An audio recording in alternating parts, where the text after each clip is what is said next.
تبلیغی حکمت عملی کے تحت یہ بات کہی تھی، اور حضرت ابراہیم کی خلاف حقیقت دو باتوں کا ذکر کلام حمید میں بھی موجود ہے۔ بعض لوگوں نے کہا ابراہیم جی صدیق نبیہ ہیں، تو انہوں نے خلاف حقیقت بات کیوں کی؟ یہ حدیث میں لکھا ہے، حدیث ابراہیم کو اللہ قرآن میں صدیق کہتا ہے، حدیث کہتی ہے ابراہیم نے خلاف حقیقت 3 باتیں کی تھی۔ یہ ہم حدیث کو نہیں مانتے، انہوں نے قرآن بھی نہیں پڑھا ہوتا۔ ان 2 خلاف حقیقت باتوں کا ذکر تو قرآن پاک میں موجود ہے، اور حضرت سارہ کا واقعہ حدیث میں موجود ہے۔ دوسرا واقعہ کیا ہے؟ سارے بتوں کو توڑ ڈالا۔ اب قافلے والے آئے، قبیلے والے قافلے کی شکل میں آئے، جہاں پہ گئے ہوئے تھے وہاں سے واپس آئے، لوٹے دیکھا سارے کے سارے بت ٹوٹے ہوئے ہیں۔ انت فعلت ھذا بآلہتنا یا ابراہیم، کیا تو نے ہمارے بتوں کو توڑا ہے؟ جملہ دیکھیں، اللہ تعالیٰ نے بتوں کی جگہ کیا یہاں پہ ذکر کیا؟ انت فعلت ھذا بآلہتنا۔ شرم آ جانی چاہیے تھی، شرم ہی آ جاتی یہ جملہ کہتے ہوئے، کیا تو نے ہمارے خداؤں کا بیڑا گرک کر دیا؟ کیا خدا ایسے ہوتے ہیں کہ جن کا بیڑا گرک مخلوق کر دے؟ جملہ یہ ایسے ہے۔ اللہ تعالیٰ نے جملہ بھی وہی کوٹ کیا کہ کیسا پردہ ہے عقل کے اوپر۔ کیا رہے ہیں؟ انت فعلت ھذا بآلہتنا، کیا تو نے ہمارے خداؤں کو توڑ دیا؟ ابراہیم سمجھ گئے کہ ابھی تک عقل ٹھکانے میں نہیں آئی۔ بل فعلہ کبیرہم ھذا، کیا کہا؟ بلکہ اس بڑے نے توڑا ہے، پوچھو اس سے۔ اور ساتھ کیا جملہ ایڈ کر دیا؟ ان کانوا ینطقون، اگر یہ بولتے ہیں تو پوچھ لو کس نے توڑا ہے۔ او ہو اللہ تعالیٰ نے ثم نکسوا وغیرہ والی آیتیں نازل کی کہ سر نیچے جھک گئے، شرمندہ ہو گئے، ایمان لے کے نہیں آئے، بدبخت شرمندہ ہو گئے۔ ابراہیم تو جانتا ہے یہ کلام نہیں کرتے، اُفٍ لَکُمْ، خود کہہ رہے ہو یہ کلام نہیں کرتے، پھر تمہارے اوپر تف ہے، تمہارے اوپر تف ہے، تم نے ان کو خدا بنا لیا جو کلام کرنا بھی نہیں جانتے۔ عقل پھر نہیں آئی، کیا کہا؟ پکڑو اس کو، جکڑو اس کے پیچھے پڑ جاؤ، اور کیا کرو؟ پھر اللہ نے جملہ یہی تنزیہ بولا ہے، اور کیا کرو؟ اپنے خداؤں کی مدد کرو، خداؤں کی مدد کرو جو ٹوٹ گئے، جو ریزہ ریزہ ہو گئے، وہ خدا ہو سکتے تھے، یہی پہ عقل ٹھکانے آ جانی چاہیے تھی، نہیں آئی۔ ابراہیم کو اس بستی سے بھی نکالا گیا، اور پھر ابراہیم کو اس بادشاہ کے دربار میں بھی پیش کیا گیا۔ یہ باغی ہے، یہ ہمارے خداؤں کو نہیں مانتا۔ اچھا تم نے تو بتوں کو خدا بنایا ہوا ہے، یہاں پہ میں ہی رب ہوں۔ ابراہیم نے کہا تو رب ہے؟ ہاں میں ہی رب ہوں۔ کیسے؟ میرا رب تو وہ ہے جو مارتا ہے اور زندہ کرتا ہے۔ اس بدبخت کے دماغ میں کیا خیال آیا؟ ایک راہ چلتے بندے کو پکڑا، کہتا آنا احیی و امیت۔ ایک راہ چلتے بندے کو پکڑا، مار دیا۔ ایک قیدی کو سزائے موت کے کو آزاد کر دیا۔ لوگوں کی عقل پہ ڈھاکہ ڈالنے کے لیے اپنی طرف سے منطق کی گفتگو کر رہا ہے، فلاسفہ کی گفتگو کر رہا ہے، عقلی دلیل دے رہا ہے، تاکہ لوگ جو اس کے تابع ہیں ہل نہ جائیں۔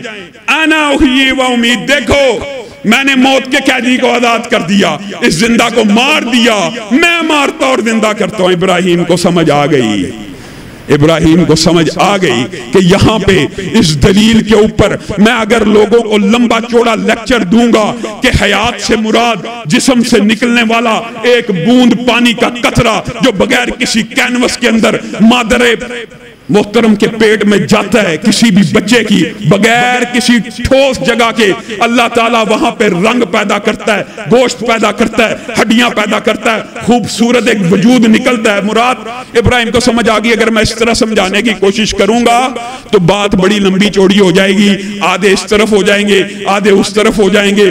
بات جب لمبی ہو جائے نا، کئی مرتبہ مناظرے کا یہ بھی اصول ہوتا ہے، تو پھر ایک جھٹکی دلیل ہی کافی ہوتی ہے۔ فَإِنَّ اللَّهَ يَأْتِي بِالشَّمْسِ مِنَ الْمَشْرِقِ فَأْتِ بِهَا مِنَ الْمَغْرِبِ۔ میرا رب وہ ہے جو سورج کو مشرق سے نکالتا ہے، اگر تو رب ہے تو مغرب سے نکال کے دکھا۔ فَبُهِتَ الَّذِي كَفَرَ، اس کے منہ کے اوپر مہر لگ گئی، کافر کا منہ گنگا ہو کے رہ گیا۔ خاموش ہو گیا، انگشت بدندہ رہ گیا کہ ابراہیم نے دلیل کو کیسے بدلا ہے۔ میں تو سمجھتا تھا ابراہیم اس کے بارے میں لمبی چوڑی تقریر کرے گا کہ زندگی اس کو کہتے ہیں، جو ابراہیم کہتا جائے گا میں ویسے ویسے کرتا چلا جاؤں گا۔ بادشاہ تھا، جب جواب نہ بن پایا، اور جب جواب نہ بن پائے، باطل کا ایک اصول ہوتا ہے، ایک اصول ہے، یاد رکھیے ابراہیم کی زندگی میں بھی آج بھی قیامت تک جب باطل دلائل کے جواب میں عاجز آ جاتا ہے، پھر کیا کہتا ہے؟ پھر کیا کہتا ہے؟ اس کو مار دیا جائے، اس کو ختم کر دیا جائے، یہ گستاخ ہے، یہ بے ایمان ہے، یہ ہمارے آباء و اجداد کی باتوں کے خلاف چلتا ہے، اس کو مار دیا جائے۔ وہی ابراہیم کے ساتھ ہو رہا ہے۔ منجنیق ابراہیم کے لیے سپیشل تیار کی گئی، وہ جو آپ دیکھتے ہیں پرانے دور کی ایک منجنیق ہوتی ہے ٹائروں والی، جس کے اوپر کرین نما ایک آلہ لگا ہوتا ہے جس سے پتھر کو پھینکا جاتا ہے تاکہ قلعوں کے اندر دراڑیں پیدا کی جائیں۔ بعض مفسرین نے لکھا یہ پہلی منجنیق تھی جو سپیشل اس بادشاہ نے ابراہیم کے لیے تیار کی۔ کیوں؟ اس لیے کہ دور لکڑیوں کا ایک الاؤ جلاؤں گا، اس کے اندر آگ لگا دوں گا، ابراہیم کو منجنیق میں رکھ کے پھینکوں گا، اس جلتی ہوئی آگ کے اندر ابراہیم گر جائے گا۔ اتنا خوف زدہ ہے، اتنی بڑی آگ بڑکانا چاہتا ہے کہ ابراہیم کو منجنیق سے پھینکا جائے، لکڑی کے اوپر رکھا نہ جائے کہ کہیں لکڑیوں کی آگ بجھ نہ جائے۔ تھوڑی لکڑیاں ہوں، آگ بجھنے کا وزن کے ساتھ اندیشہ ہوتا ہے۔ اس نے پائلز، اس نے گٹھے، اس نے لمبی چوڑی لکڑیوں کو اکٹھا کیا جن کے بجھنے کا امکان اس سائنسی دنیا میں ممکن نہیں تھا۔ ہزاروں کی تعداد میں لکڑیوں کو اکٹھا کیا، اس کو جلایا، اس کو دہکایا۔ جب آگ کے شعلے آسمان تک پہنچنے لگے، ابراہیم کو منجنیق میں رکھ دیا گیا، ابراہیم کو منجنیق میں رکھ دیا گیا۔ آسمان سے جبریل، اور سبحان اللہ، اللہ کی قسم جبریل کو اس وقت کیا پتا تھا کہ ابراہیم نے آج زندہ رہ جانا ہے یا باقی نبیوں کی طرح شہید ہو جانا۔ انبیاء بھی شہید ہوئے، انبیاء کو بھی آروں کے ساتھ چیرا گیا، انبیاء کو بھی شہادت کا مرتبہ ملا۔ جبریل کو کیا علم؟ جبریل بھاگتے ہوئے منجنیق کے پاس آ رہے ہیں، ابراہیم کے کان میں کہہ رہے ہیں اللہ سے کوئی بات کرنی ہے ابراہیم، ابراہیم مجھے بتائیے، آپ کا کوئی پیغام رب تک پہنچانا ہے، جلدی کیجئے، منجنیق چلنے والی ہے۔ ابراہیم جبریل کی طرف دیکھتے ہیں، کہتے ہیں کیا ہوا جبریل؟ گھبرا رہا ہے؟ جبریل کہہ رہے ہیں ہاں بہت گھبراہٹ طاری ہے۔ آپ نہیں گھبرا رہے؟ نہیں میں نہیں گھبرا رہا۔ لمبا چوڑا مکالمہ مختصر، اس کا خلاصہ یہ ہے، بہت سے اقوال صحیح روایات کے مطابق آپ کے سامنے صرف وہ بات رکھوں گا جن کی سند صحیح ہے۔ ابراہیم آپ مجھے ایک دفعہ کہیے تو صحیح، آپ کی رب سے کوئی حاجت ہے تو میں آپ کا پیغام لے کے چلا جاتا ہوں۔ اب بتائیے یہاں پہ جبریل بھی رسول ہے، ابراہیم بھی رسول ہے۔ ایک رسول جبریل فرشتے اور رسول کو اگر پیغام دے دے کہ اللہ سے کہہ دیجئے میری مشکل آسان کر دی جائے، مجھے اس مصیبت سے بچا دیا جائے، اس میں کسی بھی قسم کا کوئی شرک کا کوئی ایسی بات کا اندیشہ موجود نہیں ہے۔ ابراہیم جواب میں کیا کہتے ہیں؟ جبریل میری تیرے ساتھ کوئی حاجت نہیں، حسبی اللہ، میرے لیے میرا رب کافی ہے۔ ادھر منجنیق چلا دی گئی، ادھر جبریل حیران ہے، زمین و آسمان ششدر ہے۔ آج جد الانبیاء، اتنا بڑا پیغمبر اور رسول جس نے فطرت کے ساتھ رب کو ایسا عمدہ پہچانا، کیا جلا دیا جائے گا؟ جیسے ہی آگ کے گٹھے کے اوپر جا کے گرے، اللہ تعالیٰ نے ان کے حسبی اللہ کی کیسی لاج رکھی۔ قلنا یا نار کونی برداً و سلاما، صرف بردن کا لفظ نہیں کہا، اللہ نے کہا جب منجنیق کو چلا دیا گیا، ابراہیم نے تو قربانی دے دی، آگ کے اوپر چھلانگ لگا دی، منجنیق چل چکی ہے۔ ابراہیم نہ خوف زدہ ہے، نہ حیران ہے، نہ ششدر ہے، اس کو اپنے رب کے اوپر اعتماد ہے۔ بتائیے آگ کا کام جلانا ہوتا ہے کہ نہیں؟ ابھی ابراہیم گٹھے کے اندر پہنچے ہیں، آرام سے بیٹھے ہوئے ہیں، اللہ آگ کو حکم دے رہا ہے ٹھنڈی ہو جا۔ اور مفسرین نے یہاں پہ بھی کمال نقطہ بیان کیا، کہا آگ مخلوق ہے، جب رب کا حکم آئے ٹھنڈی ہو جا، اتنی ٹھنڈی ہو سکتی تھی کہ برف جم جاتی۔ اللہ تعالیٰ نے ساتھ کیا کہا، بردم و سلاما، اتنی ٹھنڈی نہ ہونا کہ میرے ابراہیم کو ٹھنڈ لگ جائے، سلامتی والی بن جانا، گلو گلزار بن جانا، موسم بہار بن جانا۔ یہ ابراہیم کی کم قربانی ہے؟ اور ابراہیم نے ایک قربانی نہیں دی، انشاءاللہ جو ابراہیم علیہ السلام نے باقی قربانیاں دی، کل عید کے خطبے میں اس کا ذکر صبح 6 بجے یہاں پہ اس گراؤنڈ میں ہوگا۔